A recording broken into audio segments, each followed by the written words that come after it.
इस लय में गोपी गीत का पाठ होता है। अर्थ समझ के करे तब तो कहना ही क्या है, और बिना अर्थ समझे भी अगर कृष्ण प्रेमी इसका पाठ करे, इसका तत्काल प्रभाव दिखाई देता है। गोपियां कहते हैं, श्याम सुंदर,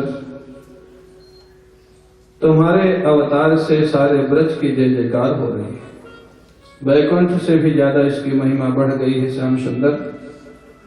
लेकिन तुम्हारी इस कठोरता से हमको लगता है तुम जशोदा जी के पुत्र हो या नहीं हो। जशोदा जी का हृदय इतना कोमल, तुम इतने कठोर कैसे हो सकते हो।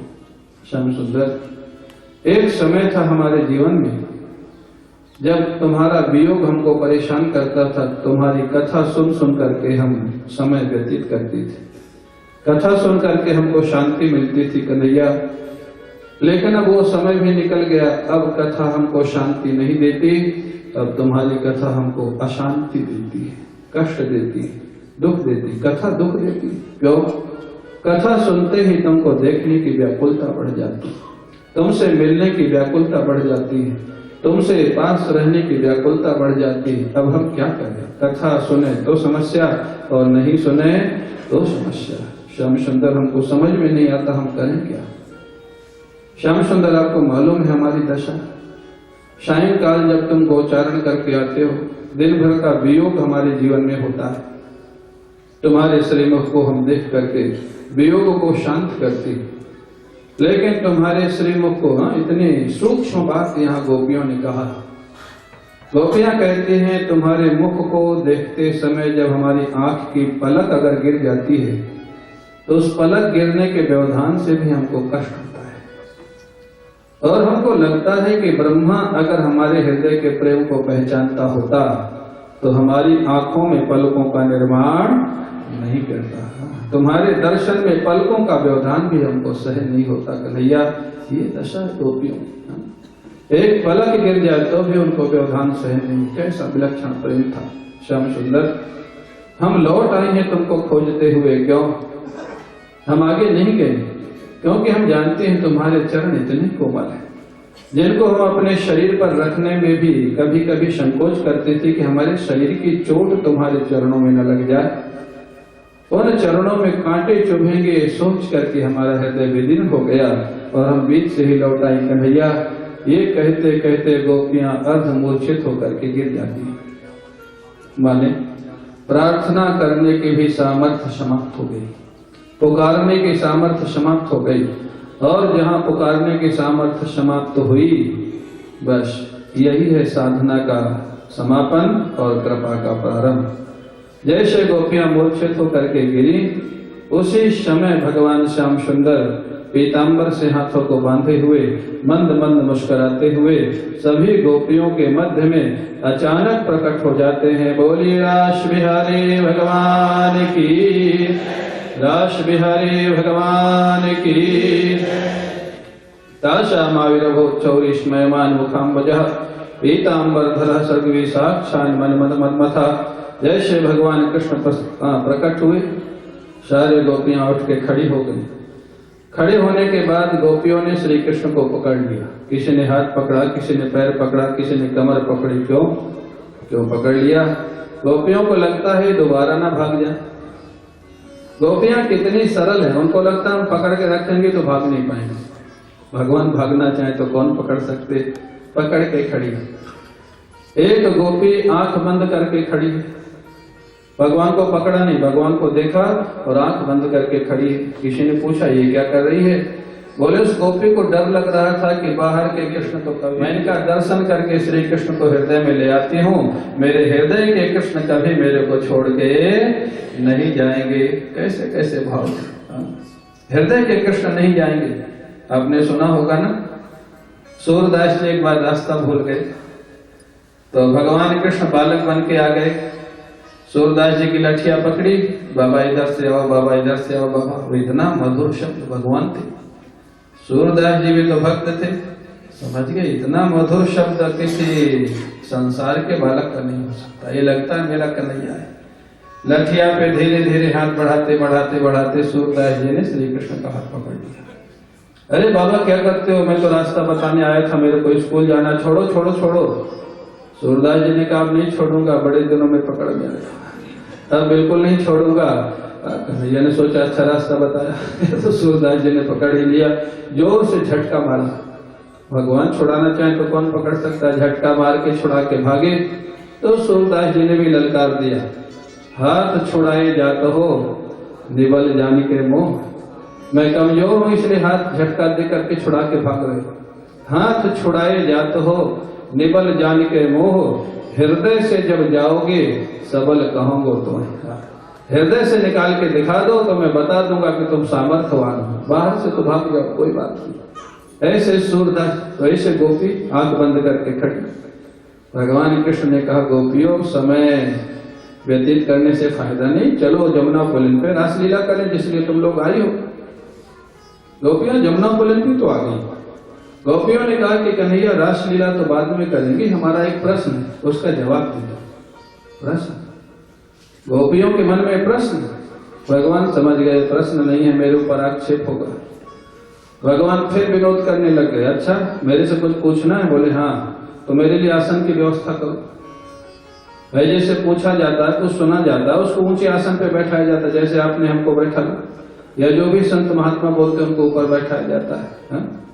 भगवान कृष्ण आधी रात में जमुना जी के किनारे गोपियों से कहते हैं आसन की व्यवस्था करो। तो वहां आसन कहाँ मिलेगा? वहां कोई तखत नहीं, मंच नहीं, आसन नहीं। माने गोपियों को हमेशा विनोद और परेशान करना। कितना प्रेम था भगवान का। लेकिन गोपियां तो गोपियां बोले हाँ ठहरो अभी आसन की व्यवस्था करती। क्या किया? उनके जो दुपट्टे थे गोपियों के, जिनमें काजल लगा था, आंसू लगा था, पसीना लगा था, जब वो रो रही थी दुपट्टों से ही पूछा था, वो दुपट्टे बिछाना प्रारंभ किया। हजारों गोपियां थी, 1000 दुपट्टे बिछा दिए, एक के ऊपर एक, एक के ऊपर एक, व्यासासन बन गया पूरा। गोपियों ने कहा विराजिए व्यासी महाराज, विराजिए आसन पर, हमारे प्रश्नों का जवाब देना है। श्री कृष्ण मुस्कुराते हुए चल पड़े आसन पर बैठने के लिए। सुखदेव जी इस दृश्य को देख के गदगद हो जाते हैं। परीक्षित देखो तो प्रेम की पराकाष्ठा। आज सारे ब्रह्मांड का मालिक श्याम सुंदर, जो बड़े बड़े महात्माओं के हृदय में कमल के आसन पर भी जल्दी नहीं आता है, आज जो गोपियों के वो दुपट्टे हैं जिनमें पसीना लगा है, काजल लगा है, धूल लगी है, उस दुपट्टे पर जाकर के विराजमान हो जाते हैं गोपियों के प्रेम की पराकाष्ठा। अब महाराज जैसे वहां विराजमान हुए, पूछो गोपियों क्या प्रश्न है? गोपियों ने कहा हमने 3 तरह के लोग सुने हैं, पढ़ी लिखी तो नहीं सुने। भजतो न भजनते क एक तद विपर्यम नो भयांश भजनते क एतन्नो ब्रोहि साधु भो। साधु भो एक महात्मा कहते थे, गोपियां कहती है साधु जी महाराज। भगवान कृष्ण को क्या कहते हैं? साधु जी महाराज। साधु माने जो सबको छोड़ के चला जाए, वही तो साधु ना। ये भी सबको छोड़ के चले गए थे, वो साधु। हे साधु संत जी महाराज, हमारे प्रश्न का जवाब दे दीजिए। क्या? 3 तरह के लोग होते हैं। एक वो जो प्रेम करने से प्रेम करते हैं, एक वो जो बिना प्रेम किए प्रेम करते हैं, एक वो जो प्रेम करने के बाद भी प्रेम नहीं करते। 3 तरह के लोग कौन होते हैं? भगवान कृष्ण समझ तो गए कि प्रश्न नहीं है, मेरे ऊपर आक्षेप है, फिर भी बड़ी कुशलता से जवाब दिया। बोले जो प्रेम करने से प्रेम करते हैं उसका नाम प्रेम नहीं, वो व्यवहार है। ध्यान से सुनना, आजकल लोग प्रेम प्रेम चिल्लाते हैं। जहां देखो ये हमारा प्रेमी है, ये हमारा प्रेमी है। कौन किसका प्रेमी है थोड़ा पहचान कर ले। प्रेम और स्वार्थ में बहुत थोड़ा सा फर्क है, ध्यान रखना। और मैं बता दूं आपको, इसी प्रसंग में भगवान बताते हैं। बोले जो महाराज आपके कुछ करने के बाद आपके लिए कुछ करता है, वो प्रेम नहीं, व्यवहार है। आपने कुछ उसके लिए किया, उसने कुछ आपके लिए किया, व्यवहार है। जो आपके बिना कुछ किए आपकी भलाई करता है, आपके बिना कुछ किए, आपसे बिना कुछ चाहे आपकी भलाई करे, उसका नाम प्रेम होता है। जो ईश्वर करता है, सदगुरु करता है, या कुशल माता पिता, 3 का ही नाम है, चौथे का नाम नहीं। इसलिए चौथे को जो प्रेमी मानता है वो धोखा है। ध्यान रखना। और एक बात ध्यान रखना, परीक्षा कर लेना अगर मेरी बात पे भरोसा नहीं है। जिसको आप बहुत अपना प्रेमी मानते हो, उसके मन की करते जाओ तब तक वो प्रेमी है। और परीक्षा के लिए, सच्चाई में नहीं, परीक्षा के लिए 2-4 बात उसके मन के खिलाफ कर देना, जो वो नहीं चाहता ऐसा काम कर देना। फिर भी अगर वो आपसे प्रसन्न है, आपसे प्रेम रखता है तो आपका प्रेमी है। और उसके बाद अगर वो झगड़ जाता है तो आपका प्रेमी क्यों? सोच लो, जो जिसका प्रेमी, आजकल तो प्रेम के लिए पागल है लोग। कोई पुल से कूद जाता है। एक जबलपुर में लड़का आया, बोले मैं तो पुल से कूद के आत्महत्या कर लूंगा। मैंने कहा क्यों? बोले जिससे विवाह होना था उसने मना कर दिया। मैंने कहा काहे को मरता है? अरे कोई किसी से प्रेम नहीं करता। अगर वो तुमसे प्रेम करती होती तो तू मरने जा रहा है, तेरे को बचाने आती ना। इसी से तू समझ ले वो कहां तेरे से प्रेम करती। और फिर मैंने कहा मरना ही है तो कुछ काम करके मत, बम बांध के मस्जिद में कूद जा, तेरा मरना भी सफल हो जाएगा। मरना है तो कुछ काम करके मरना, काहे को व्यर्थ में मरता है। तो अभिप्राय, ये जो प्रेम प्रेम चिल्लाते हैं ना, परीक्षा कर लेना। आज आपको सूत्र दे देता हूं, जो भी आपका प्रेमी है उसके मन के खिलाफ 2-4 काम कर देना।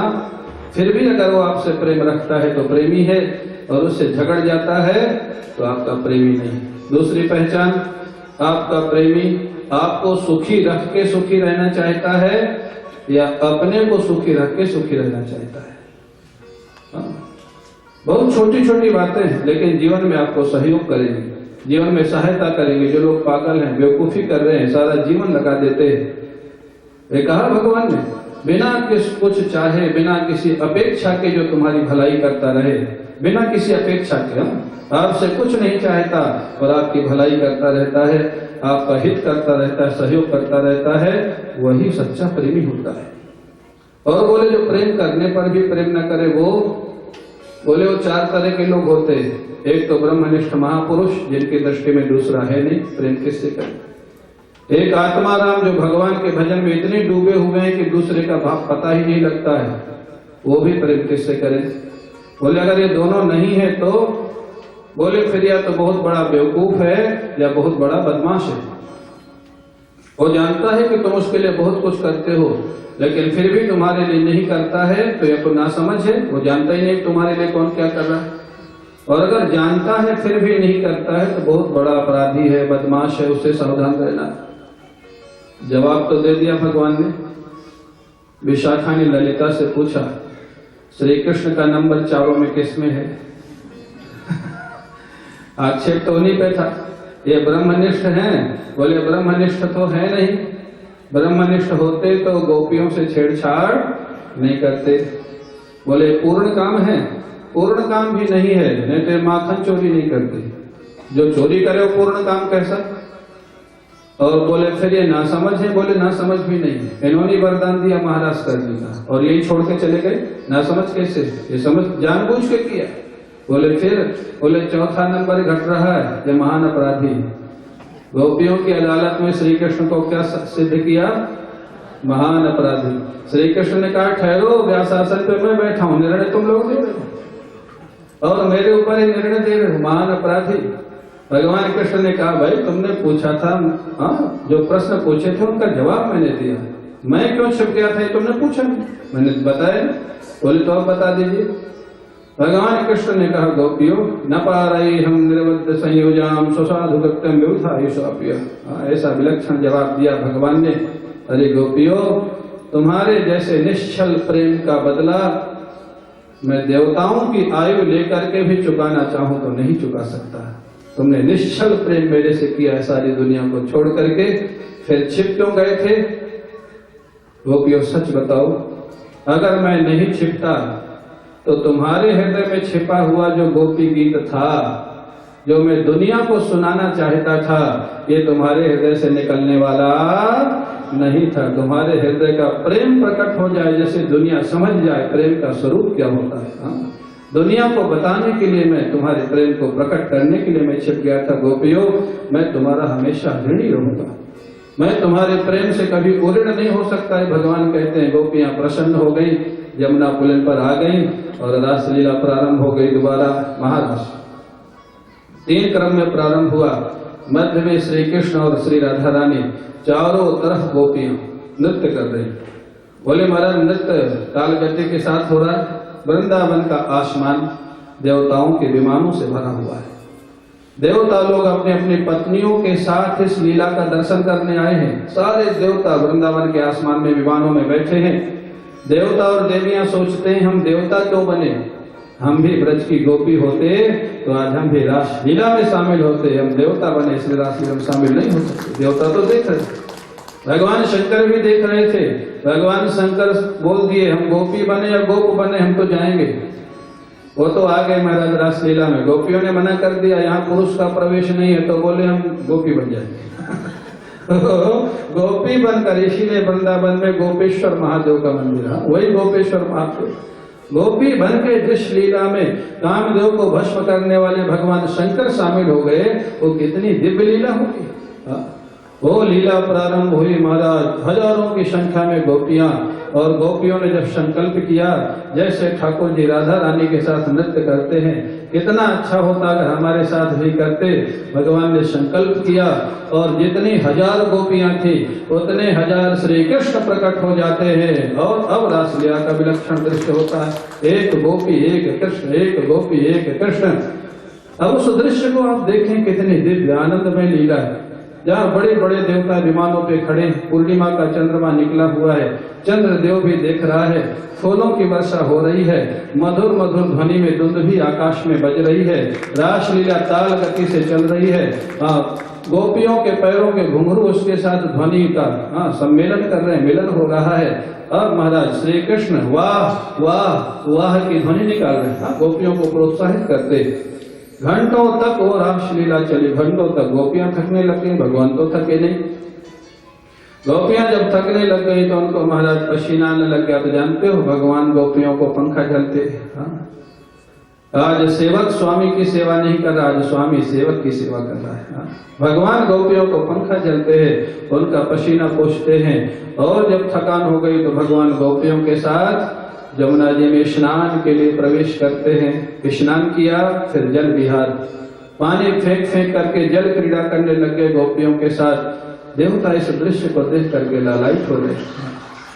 कितना अच्छा होता हम भी आज ब्रज में होते, हम भी गोपी होते, कितना अच्छा होता। भगवान जल विहार करने के बाद वन विहार के लिए निकले। वन विहार के लिए निकले तो जो ऋषि लोग थे ना, ये कथा सुखदेव जी सुखताल में गंगा किनारे सुना रहे थे। बहुत महात्मा बैठे हुए थे। महात्माओं के चेहरे पर थोड़ा संकोच झलकने लग गया।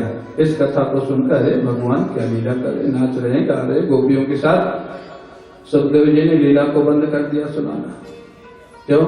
ये ऐसी दिव्य लीला है, इस लीला को सुनने के बाद संकोच झलकने लग जाए, समझ लेना वो व्यक्ति इस कथा को सुनने का अधिकारी नहीं है। लीला है, यह शरीर से ऊपर उठने वालों की लीला है, ये शरीर पे बैठने वालों की लीला नहीं है। ये पांच भौतिक शरीर में जो बैठे हुए हैं वो रासलीला को नहीं समझ सकते हैं। सुखदेव जी ने अचानक रासलीला का वर्णन रोका है, एक प्रसंग पे नहीं रोका। वन विहार के लिए गए और रोक दिया। वन विहार में क्या किया कहा ही नहीं। राजा परीक्षित ने कहा महाराज भगवान ने ऐसी लीला की ही क्यों जिससे लोगों को शंका हुई। सुखदेव जी ने कहा राजन, भगवान के ऊपर मानवीय नियम नहीं लगते। जैसे आप ऐसे समझे, गंगा जी से एक बोतल आप गंगा जल ले आए और शराब जहां रखी हो उसमें गंगा जल डाल दें, तो शराब पवित्र होगी या गंगा जल शराब बन जाएगा? गंगा जल शराब बन जाएगा। एक बोतल गंगा जल क्या करेगा? जहां शराब का ड्रम पड़ा हुआ है वहां क्या करेगा एक बोतल गंगा जल? और अगर एक ड्रम शराब को गंगा जी में बहा दो तो गंगा जी शराब की बन जाएंगे कि शराब गंगा जल बन जाएगा? शराब गंगा, फर्क हो गया ना। एक बोतल गंगा जल है जीव माने हम और आप, और गंगा जी का प्रवाह है ईश्वर। तो बोतल का गंगा जल अगर शराब में मिलाया जाएगा तो शराब बन जाएगा, और शराब का ड्रम अगर गंगा जी में डाल दिया जाए तो गंगा जल बन जाएगा। ऐसे भगवान ये लीला करेंगे तो पवित्रता आ जाएगी, और जीव करेगा तो दोष आ जाएगा। इसलिए जीव की लीला नहीं है। और महाराज सिख मान लिया भगवान में दोष नहीं था, भगवान समर्थ हैं। किसी ने कहा किसी गोपी में अगर दोष हो तो उन्होंने कहा ठीक है, वैसे तो गोपियों का वर्णन जो आपने सुना गोपी में दोष नहीं था, फिर भी अगर आपके कहने से मान भी लें कि गोपी में कामना थी, तो गोपी ने कामना का संबंध किससे जोड़ा? श्री कृष्ण से। कामना का संबंध दुनिया से नहीं जोड़ा। हमारे आपके लिए इससे भरोसे की बात है ये, हमारे लिए विल पावर बढ़ाने की बात है। जीवन में अगर कोई भी दोष है, दोष का संबंध दुनिया से जुड़ेगा तो दुख मिलेगा, और दोष का संबंध भगवान कृष्ण से जुड़ जाएगा तो दोष गुण बन जाएगा और भगवान की प्राप्ति हो जाएगी। जैसे गोपियों की कामना कृष्ण से जुड़ी तो कृष्ण प्राप्ति भी हुई और महाराज की लीला भक्ति बन गई। तो अगर जीवन में कोई दोष है भी, काम हो, क्रोध हो, लोभ हो, भगवान से जोड़ो। दुनिया से जोड़ोगे तो पाप लगेगा। हम कहते ठीक है, ध्रुव जी को आज बड़ा भक्त कहा जाता है, लेकिन ध्रुव जी ने भगवान का भजन किस लिए किया? राज्य सिंहासन पाने के लिए ना। और राज सिंहासन पाना माने थोड़ा लोभ ही तो कहा जाएगा ना। तो भगवान का भजन तो किया राज सिंहासन पाने के लिए, तो वो लोभ क्या पतन का कारण बना? नहीं, भक्ति का कारण बन गया। भगवान भी मिले, राज्य भी मिला और अंत में ध्रुव लोक भी मिला। तो इसलिए कोई भी दोष जीवन में भगवान से जोड़ दिया जाए और दोष गुण बन जाता है और उद्धार कर देता है। इस प्रकार से महाराज रासलीला ब्रह्म मुहूर्त हो गया। 6 महीने की रात्रि हो गई थी, क्योंकि चंद्रमा ने चलना रोक दिया था। रात्रि बीती ही नहीं, 6 महीने तक रासलीला चली। ब्रह्म मुहूर्त हुआ, भगवान कृष्ण ने गोपियों से कहा तुम लोग अपने अपने घरों को जाओ। गोपियों ने भगवान को प्रणाम किया और अपने अपने घरों को चली जाती हैं। जो श्रद्धा पूर्वक इस रासलीला को कहेगा या सुनेगा, उसके जीवन में कामनाओं की निवृत्ति हो जाएगी और भगवान कृष्ण के प्रेम की प्राप्ति हो जाएगी। ये रासलीला का फल है हमारा। बोले रास बिहारी भगवान की, रास बिहारी भगवान की। अब आप लोग थोड़ा संकीर्तन करो और फिर थोड़ी कथा और हम लोग करेंगे। थोड़ा संकीर्तन करो।